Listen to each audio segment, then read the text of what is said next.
The following narration contains the use of outdated ableist rhetoric and dialogue, along with the conflation of biological sex and gender. Listener discretion is advised. Chapter 2. BertBert. Quater made his next being with a form closer to his own. He attempted to duplicate himself, but because he was not as good of a man-builder as father, the being was not quite a perfect duplicate. BertBert was given powers of speech and reason, but he could not grasp that he was different from Quater. He thought he was Quater, and instantly made 7 of his own crowns and started making his own people in his own image. Because BertBert was an even worse being maker than Quater, each generation looked worse and worse. By the last generation, BertBert's beings were not even alive. They just looked like blobs of meat. The lineage of BertBert. Empowered by Quater to create, BertBert, believing that he himself was Quater, begat another BertBert. This second BertBert begat BertBert, a weak attempt at a BertBert, but with a speech impediment. BertBert was a wise being, the most wise of all, it has been said, although no one exactly knows who said that, but it stuck. He did not write down any of his wisdom, but his son BertBert the literal transcribed BertBert's lectures. The wisdom of BertBert, the son of BertBert, the son of BertBert, said, "I am not good by nature, nor am I naturally happy. But if I fall, it is a fault of my own, not my mommy or pappy. I have been the witness of 1,000 fallen. For this I am not fortunate. For me, it has been torturate. I ponder these till I am withered and sullen. Power is pleasant if served under glass, or eaten like pheasant, causing my voice to rasp. The killer be killed, the dancing man stilled. When bees of plenty sting my heart many, I emaciate, thinner, thinner, thinner. Found are the 3 ways of Babylon. 1. Fear. It eats itself like a snake down a hill and finds nourishment there. The bigger it gets, the more it eats, until it is everywhere.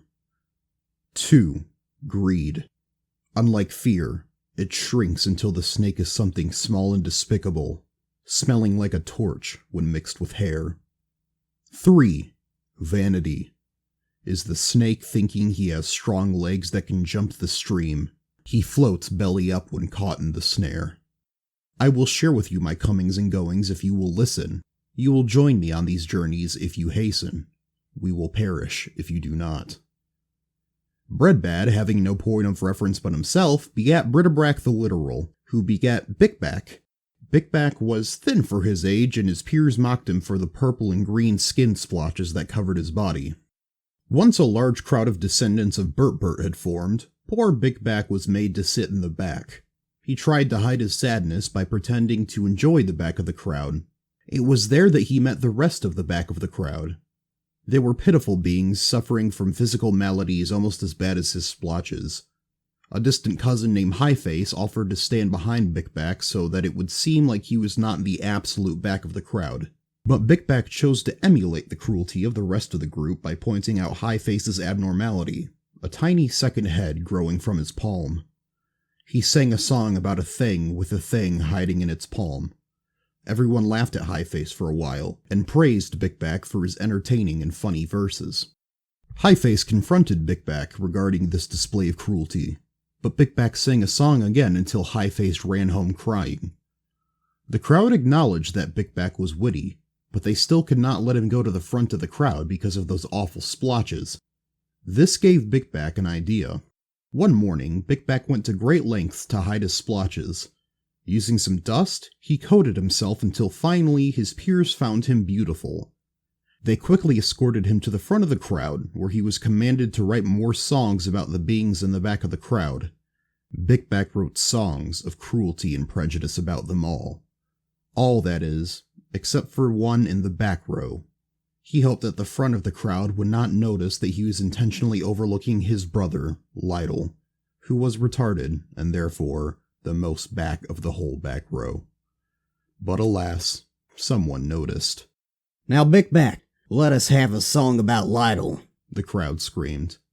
They figured that BertBert was saving a song about Lytle until the end, since it would be the funniest and easiest to write given the subject matter. Bickback looked across the crowd at Lytle, who could only stare at the ground. Lytle was pitiful in his brother's sight, and Bickback hated him for not being perfect. Bickback walked over to his brother, who was drooling and looking very stupid. Lytle recognized his brother and decided to hug him hard the way he always had. Lytle reached out and hugged Bickback, saying, "Lytle like Bix." The crowd roared with laughter at Lytle. They found his audacity to tough someone from the front row typical of his level of stupidity. Embarrassed, Bickback threw Lytle to the ground and called him an animal. Lytle was shocked and began to cry. Bickback looked down at his drool-covered arms. The drool had wiped away some of his dust covering, exposing the horrible, hated splotches. Bickback openly wept face down on the ground. Lytle crawled over to him and held him. The crowd was uncomfortable. No one knew what to do. Just then, Bickback wiped his eyes and announced, "I have a song about the pitiful members of the back of the crowd." Those in the back of the crowd figured that this would be the most degrading song yet. The front of the crowd cheered. Lytle drooled. Bickback sang in a voice so beautiful that to this day no song has been written to compare. This is what he sang. "In this life, I have found one thing. It is pity incarnate of which I sing. You have been told about the back of the crowd, and I repeat it plenty loud, that they are animals to be excused as hapless freaks which we shall use.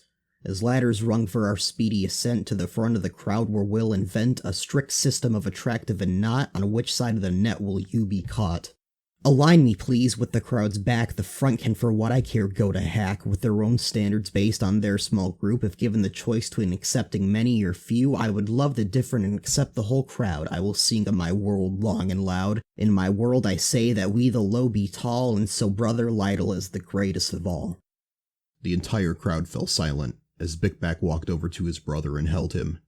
He whispered in Lytle's ear, "I'm sorry. I've been a big fool." Lytle still just drooled. Some of the members of the crowd heeded Bickback's song and embraced the entire crowd. Others did not, and made it their full-time concern to re-establish the lines between the front and the back of the crowd. Bickback lived a happy life. He wed Phyllis, a demure little lady, also from the back of the crowd. He begat Macmock, which means low is high. Macmock begat Macmac, who begat Macmac, who begat Macmac, who begat Macmac, who fashioned a two-sided being which included both genders, male and female, one on either side. It was a colossal being named Memoir, who was very proud indeed. It considered itself absolutely complete, lacking nothing, and independent even from its creator, Macmac. Macmac could not stand for such conceit, so he made a huge crowbar with which he pried the being into two parts, a male being named Mean, and a female being named Mavie. It took all of Macmac's strength to pry the two halves apart, and when Memoir finally split, it sent the crowbar hurtling out into space. As soon as the two half-beings saw that they were no longer a singular whole, they started trying to put themselves back together again, and they have been trying to put themselves back together again ever since. Memoir, or Mean and Mavie, then begat Mawmat, and the sons of Mawmat were Mawmuch and Marzim and Matup and Manak. And the sons of Mawmuch were Mabes and Malvia and Magbis and Mamar and Matsitbas. And the sons of Mamar were Mabesh and Madid.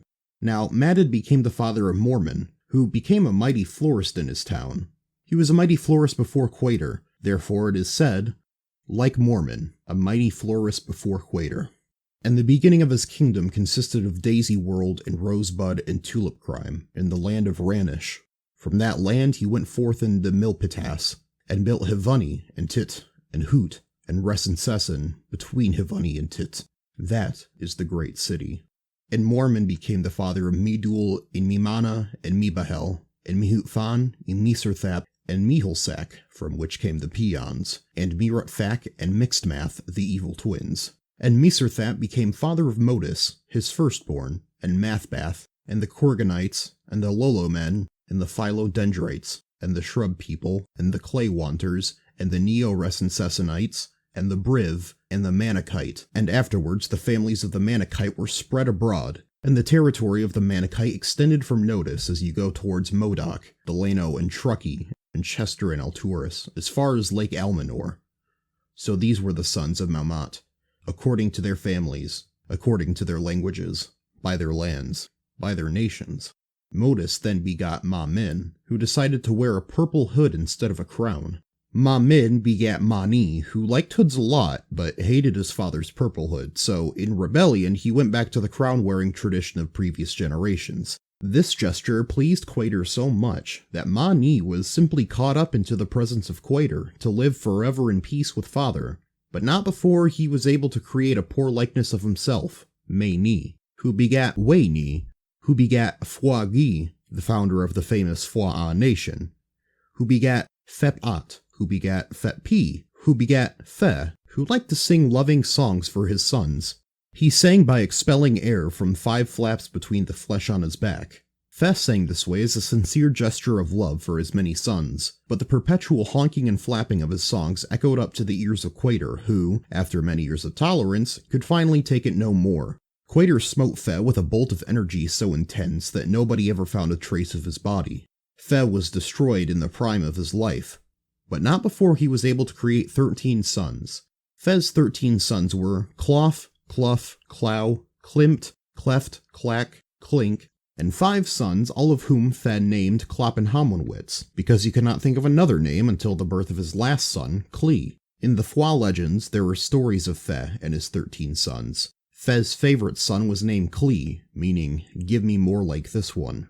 Phe often had his sons watch the Phua cattle herd in an attempt to teach them the value of hard work and the responsibility of caring for the herd. Phua cattle had 3 genders, female, he-male, and 3-male. 3 males had the gender characteristics of all 3 genders. When the females were nursing, they exuded Phua gherkins from their hide. Phua gherkins were the staple of the Phua diet. Clee was the youngest of Phe's sons, yet he was also the most responsible, and he was the only one who listened when Phe spoke to his sons the legends Phep Pi had told him of father and Quater. The other sons spent most of their time listening to their father's songs, but avoiding work, dreaming of ways to spend their inheritance as soon as their father died. On the other hand, Clee spent his time tending to the family herd of Phua cattle with such care that many thought it was his own herd. It was the largest herd of Phua cattle in the nation of Phua, next to the Emperor's own herds, and Phe certainly appreciated Clee's care. To show his appreciation, he slaughtered his finest Phua calf and had the hide made into a fine pair of shorts for Clee. Phe's other sons considered Clee an obstacle to their fun, so they started spending a portion of their time planning a way to get rid of him. When Clee was out herding the Phua cattle with his brothers, he would often bring back a bad report to his father of how the other sons abused the herd and often secretly sold Phua gherkins for their own profit. Clee boldly told his brothers that while they were dreaming up ways to avoid work, he was dreaming of being emperor of Phua. This got on their nerves, and after much plotting, they did finally come up with a plan to get rid of Clee. When he came out to the plains of Choppin to check up on them, they grabbed him and sewed him and his fine shorts to the back of a Phua bull. The brothers then traded Clee and the Phua bull to some Choppin' Pops for some stewed pods.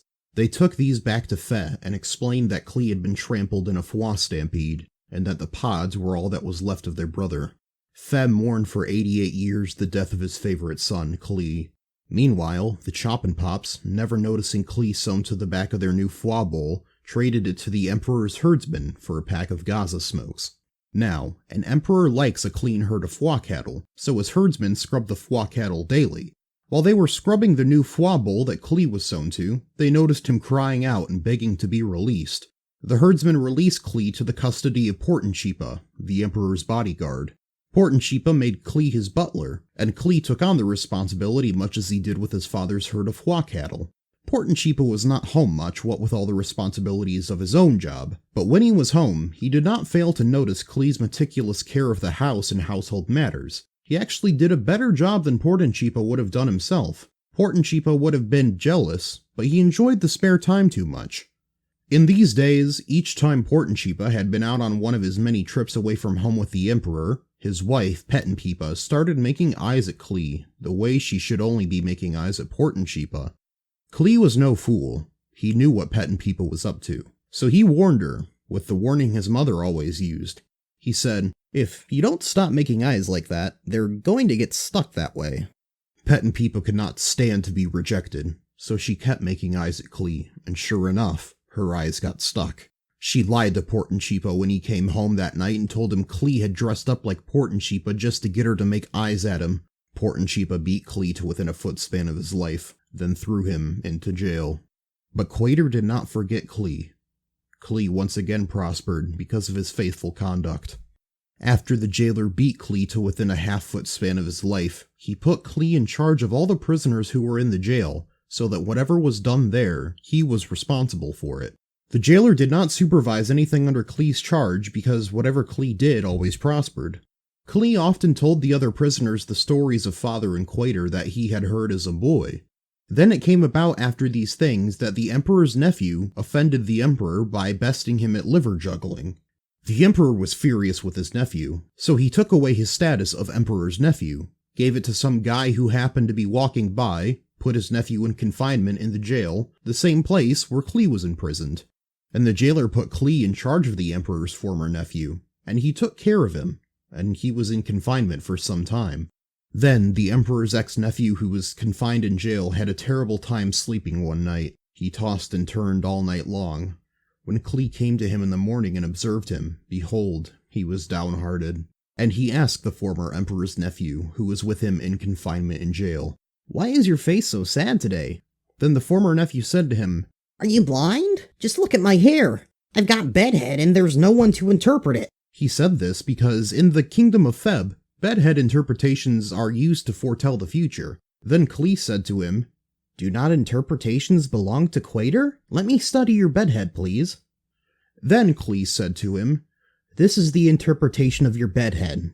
This afternoon, the Emperor will restore you to the position of Emperor's nephew and have you released from jail. Now, please do me a kindness by mentioning me to the Emperor and get me out of this jail, for I was in fact kidnapped from the land of Fua'a, and even here I have done nothing that they should have put me into jail." That afternoon, the Emperor declared that his nephew who was in jail should be restored to the position of Emperor's nephew.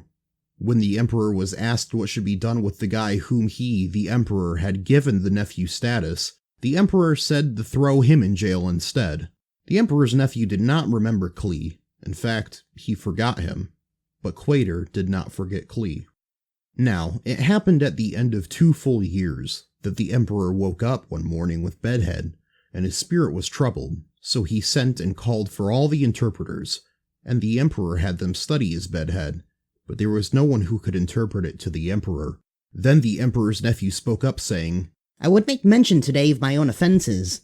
The Emperor was furious with me, and he put me in confinement in jail, and I woke up one morning with bedhead. Now a Fua'a youth was with me there, a servant to the jailer, and he studied my bedhead, and he did interpret it for me, and it came about that just as he interpreted for me, so it happened.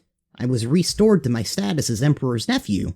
Then the Emperor sent and called out for Clee, and they hurriedly brought him out of the jail. And when he had shaved himself from head to toe, that is how one was presented to the Emperor in those days, and changed his clothes, he came to the Emperor, and the Emperor said to Clee, "I presume that you can see I have bedhead, and no one here can interpret it. But I have heard it said about you, that when you study a bedhead, you can interpret it." Clee then answered the Emperor, saying, "It is not in me.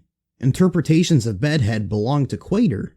The Emperor said to Clee, "Behold, study my bedhead." Now Clee said to the Emperor, "A terrible drought is coming. It is going to cause skyrocketing inflation, and a shortage of foie gherkins and fep gherkins throw the land into a panic, raise prices, and drop interest rates. But not before there's a huge surplus of fep gherkins. Now let the Emperor look for a man discerning and wise, and set him over the land of Fep.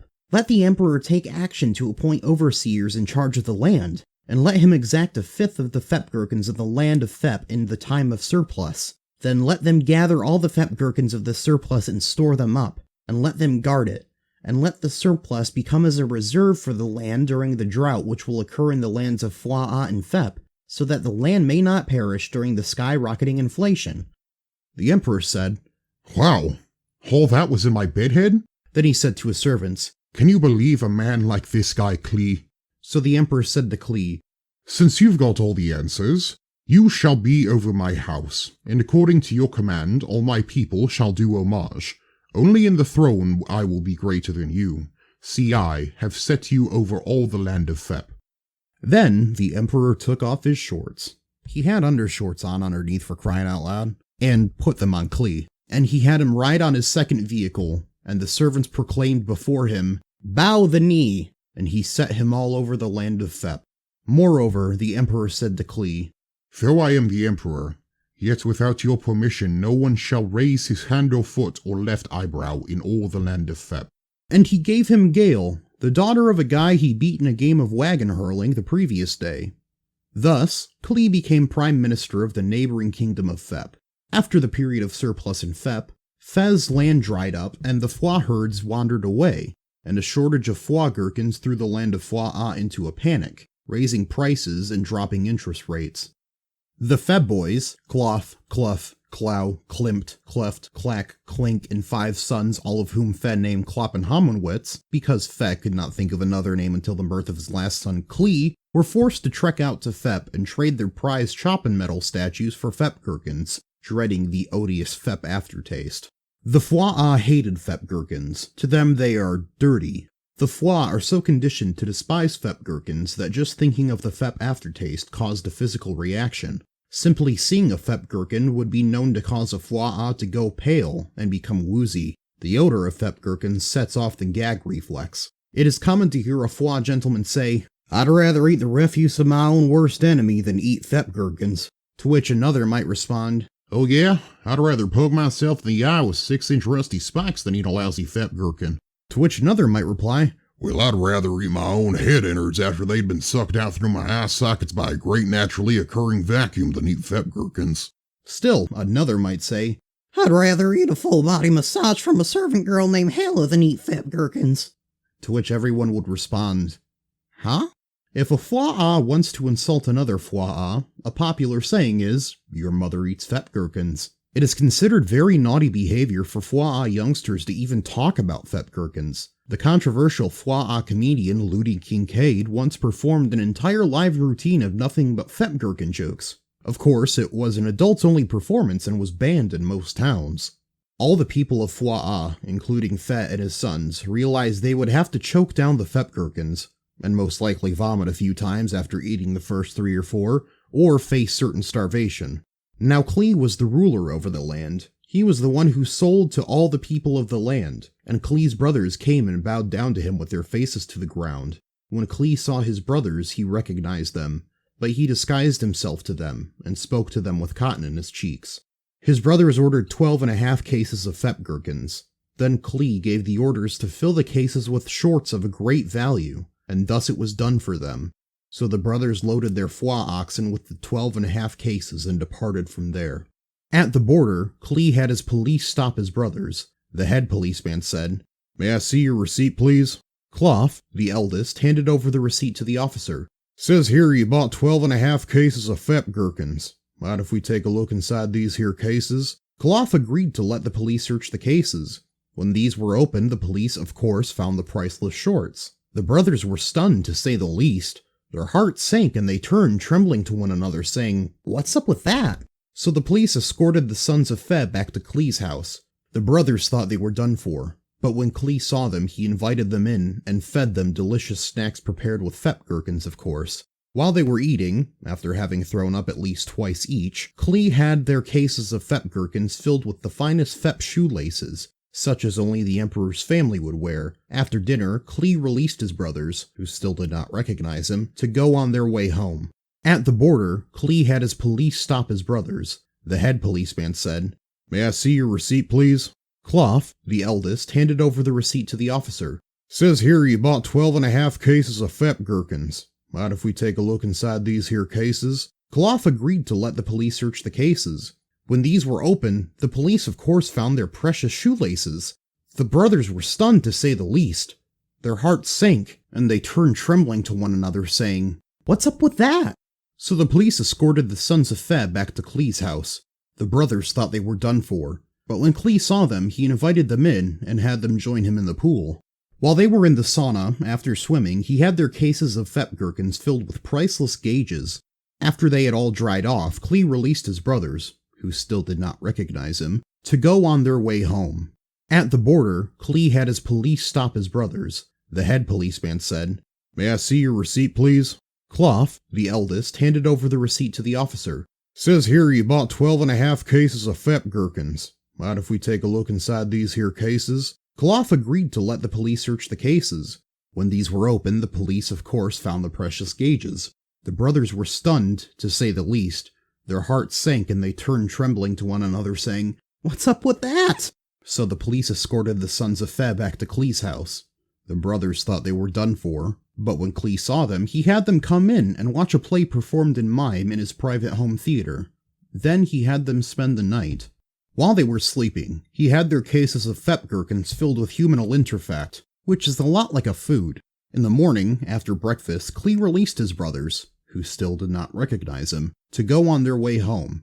But Clough, the smartest brother, said, "Before we go, I'd like to look in these cases of Fep gherkins." When he opened one up, of course, he found the humanal interfact. He exclaimed, "What is up with that?" Clee knew he had to let his brothers in on his little deception. Clee said, "I'm Clee," and the brothers responded, "Who?" Then Clee took the cotton balls out of his cheeks and told them the whole story. He said, "It goes like this. When I came out to the plains of Choppin to check up on you, you grabbed me and sewed me in my fine shorts to the back of a foie bowl. Then you traded me and the foie bowl to some choppin' pops for some stewed pods." Clee's brothers went back to Foie and returned to Fep with their father, Fe, who lived there for only a few years until Quater eventually smote him with a bolt of energy. In all, the Fe family lived in Fep 410 years. Clee, having become the ruler of all the land of Fep, was compelled by his people to change his name to Fei Ni, which means, most of which still do not agree. Fei Ni begat Fei Ni, who begat Wa Ni, who begat Acker, who looked nothing like his father Wa Ni, but nonetheless managed to create Ep. Like many generations before him, Acker sang to Ep every night over his crib using the flaps in his back, in the tradition of Fe. Acker showed all the love a good parent should show his offspring. He often stared into Ep's face for hours until his eyes grew dry and tired.